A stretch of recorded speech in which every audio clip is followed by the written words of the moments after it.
വിദ്യാമ്മേ, മോള് മിടുക്കിയായല്ലോ. ഇപ്പൊ വേദനയൊന്നും ഇല്ലല്ലോ മോക്ക്? ഇല്ല വിദ്യാമ്മേ, ഡോക്ടർ അങ്കിൾ എന്റെ അസുഖം എല്ലാം മാറ്റി തന്നു.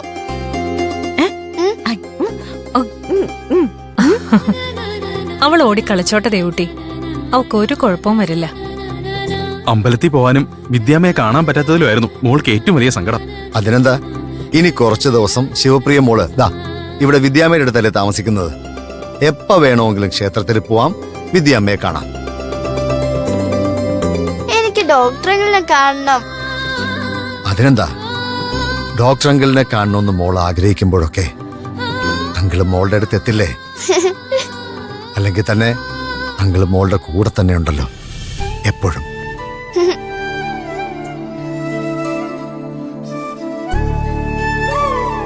പിന്നെ വിദ്യാമ്മ കൂടുതൽ സമയം ക്ഷേത്രത്തിലായിരിക്കും. ദേവൂട്ടിക്കിടയ്ക്ക് പൂക്കടയിലും മറ്റും പോവേണ്ടി വരും.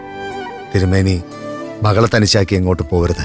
അറിയാം ഡോക്ടർ, രാവിലെ അമ്പലത്തിലൊന്ന് പോകുന്നല്ലാതെ ഞാൻ എങ്ങോട്ടുമില്ല.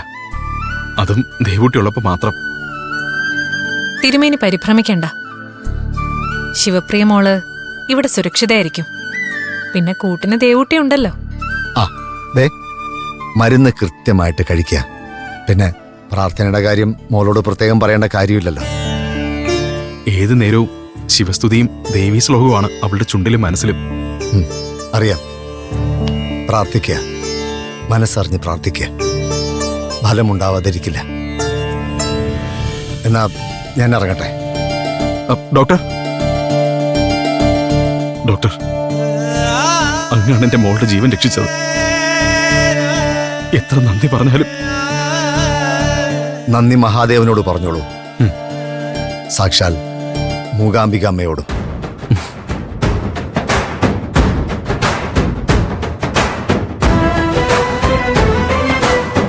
മോളെ അകത്തേക്ക് കൊണ്ടുപോയിക്കോളൂ.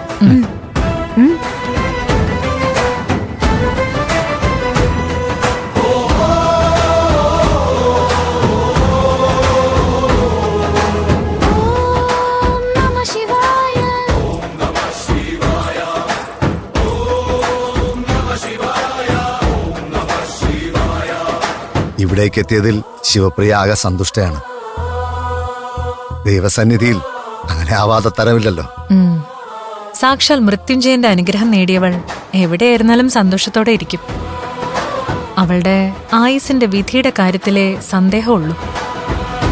അചഞ്ചലമായ ഭക്തി കൊണ്ട് അവൾ തന്നെ അത്ഭുതങ്ങൾ സൃഷ്ടിക്കട്ടെ. അതെ, അതാണ് എന്റെയും ആഗ്രഹം. ഭക്തി കൊണ്ട് അവൾ സ്വന്തം ആയുസിന്റെ പരിധിയെയും പരീക്ഷണങ്ങളെയും മറികടക്കട്ടെ.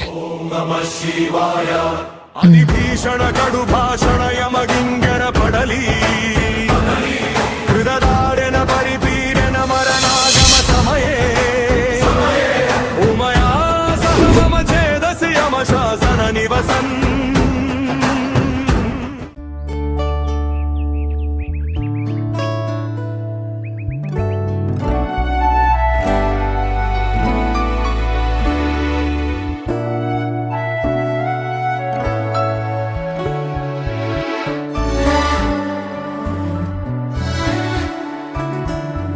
ഹലോ, എന്താ വലിയ ആവേശത്തിലാണല്ലോ. ടിക്കറ്റ് ഓക്കെ ആയോ? ഇല്ല, തൽക്കാലം ബുക്ക് ചെയ്യുക.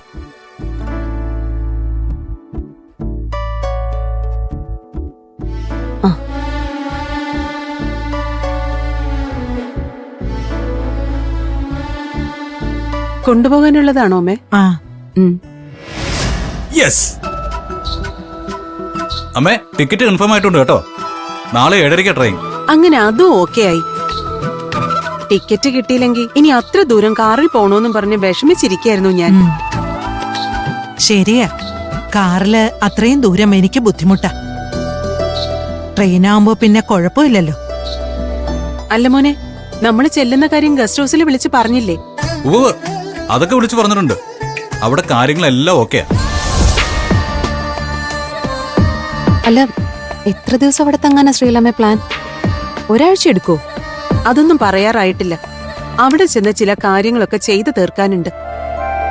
പിന്നെ ദേവിയോട് മനസ്സ് തുറന്നു പ്രാർത്ഥിക്കണം.